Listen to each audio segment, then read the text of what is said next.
আসসালামু আলাইকুম। এখন কিন্তু টকশোগুলা খুব একটা মানুষ দেখে না, কারণ সংসদটাই তো এখন টকশো হয়ে গেছে। টকশোতে যেটা চলে সংসদে সেটা চলতেছে। আবার ভিতরে ভিতরে যারা কথা বলতেছে না, কেউ কেউ চশমা নাগের ডগায় আইনা কারো সাথে মজা নিতেছে, মজা করতেছে সংসদে। আপনি উত্তর দেন। স্পিকার, আরেকটি কারেকশন, এখানে আমার নাম শহীদুদ্দিন চৌধুরী আনি। আপনি উত্তর দেন। স্পিকার, আরেকটি কারেকশন, এখানে আমার নাম শহীদুদ্দিন চৌধুরী আনি। আচ্ছা, এই সংসদে কিন্তু একটা জিনিস মিসিং আছে, মমতাজের গান। এটাই পরিবর্তন হয়েছে আমার মনে হয়।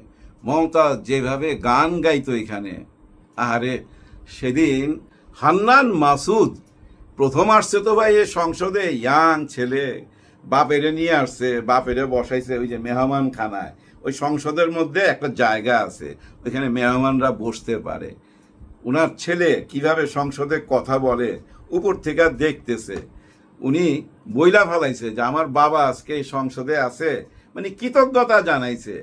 বুঝছেন না, গ্রাম থেকে আসছে এই সংসদে, এদের তো সংসদে যাওয়ার কথা না, এদের তো দৌড়ানোর কথা গাড়ির পিছনে পিছনে, কিন্তু সংসদে চলে আসছে। কিন্তু স্পিকার সাহেব সেটা মাইনা নেয় নাই।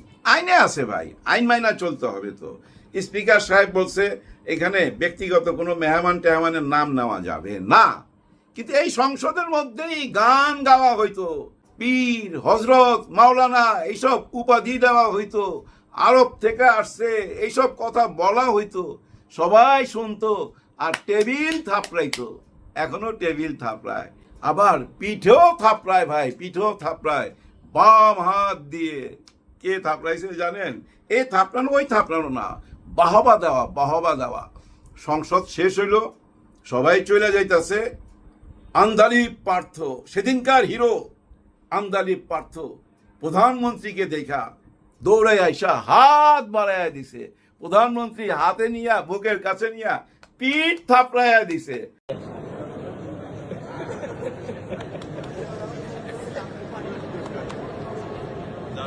প্রধানমন্ত্রী হাতে নিয়া বুকের কাছে নিয়া পিঠ থাপড়াইয়া দিছে, মানে ফাটায় ফেলাইছো, ভালো কথা বলছো, আজকে বাস দিতে পারছো। ভাই কঠিন বাস দিছে তো জামাতে ইসলামকে। সংবিধান দেখায় বলছে না, ওইটা হলো পকেট সংবিধান, ছোট্ট, ওইটা দেখায় বলছে দেখলে জলে ৭১ জলে, ৭১-এর সংবিধান না, ৭২-এর সংবিধান। আসলে ওইটা বঙ্গবন্ধুর সংবিধান, সেই সংবিধান দেখলে কি জলে? সঙ্গে সঙ্গে যদি চিৎকার করে ওইখান থেকে কেউ বলতো ২৪ দেখলে কি জলে, হ্যাঁ বলা উচিত ছিল। আসলে ওগুলো নিয়ম নাই, নিয়ম মাইনা চলতে হয় এখানে, কারণ এটা একটা খেলার মাঠ মনে করেন। আর রেফারি হচ্ছে গিয়া ওই যে স্পিকার সাহেব, উনি হচ্ছে রেফারি।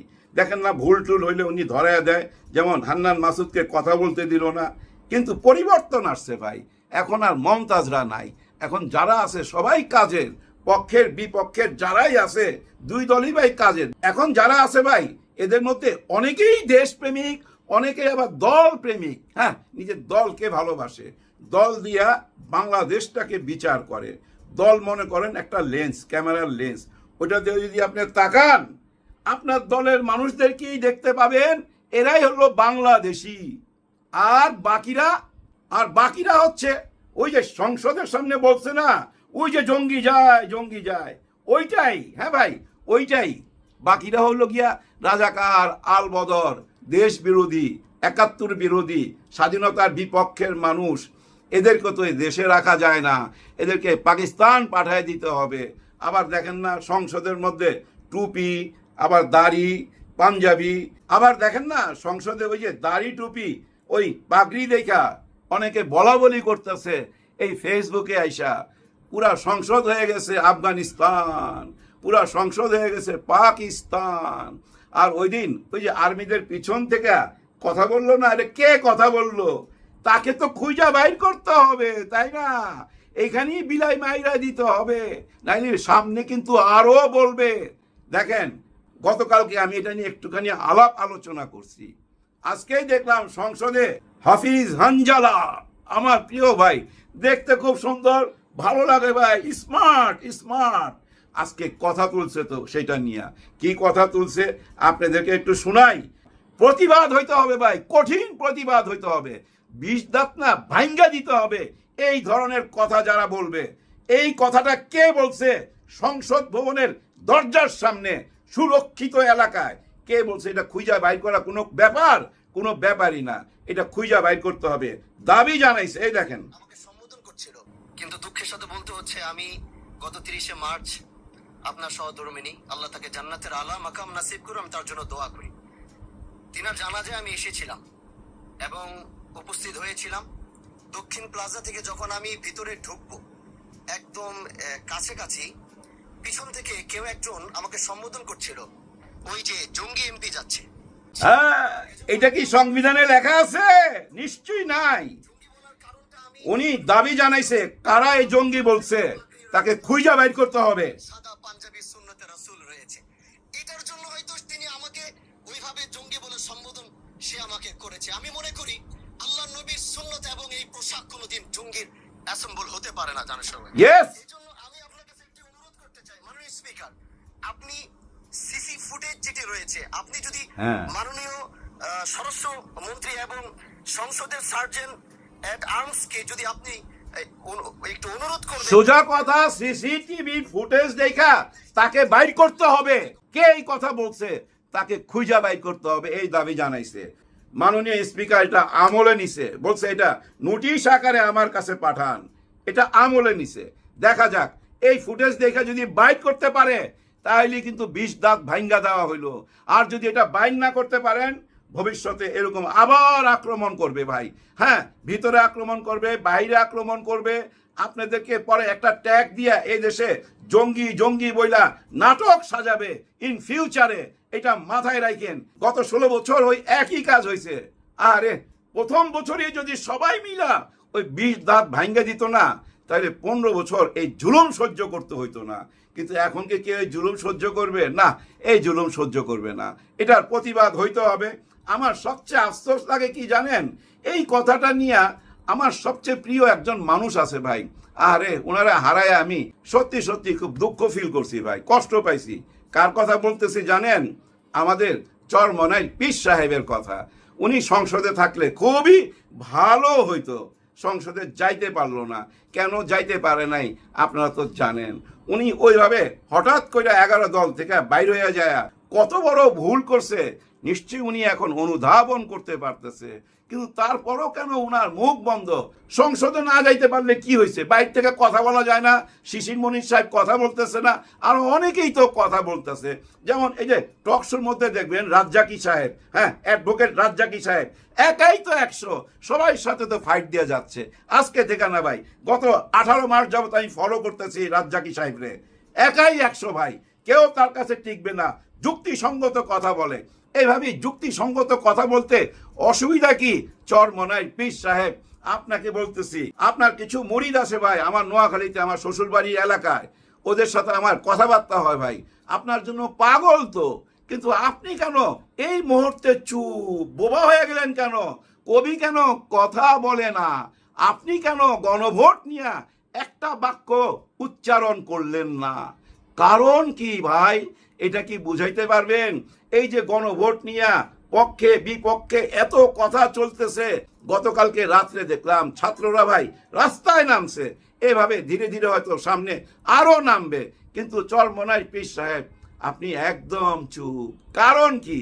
নাকি সরকারি দল? সরকারি দল এমন হইতে পারে। আমাদের একজন সিনেমার হলের মালিক ছিল, বিউটি সিনেমা হলের মালিক, ওই যে মিরপুরের খালেক সাহেব বিউটি সিনেমা হলের মালিক। উনি সবসময় একটা কথা বলতো যে আমি ভাই সরকারি দলের লগে আছি, সরকারি দলের লগে এই জন্যই থাকুম, আমার ব্যবসা বাণিজ্য বাঁচাইতে হবে। ওনার অনেক রকম ব্যবসা বাণিজ্য ছিল, ওটা বাঁচাইতে হইলে সরকারি দলের সাথে থাকতে হবে। উনি সরকারি দলই করতো। হ্যাঁ, এই সংসদেও কিন্তু উনি গেছে, কিন্তু কোনো চুরি বাটপারি লুটতরাজের কোনো অভিযোগ নাই ভাই। খালি একটাই কথা বলতো, আমি সরকারি দল।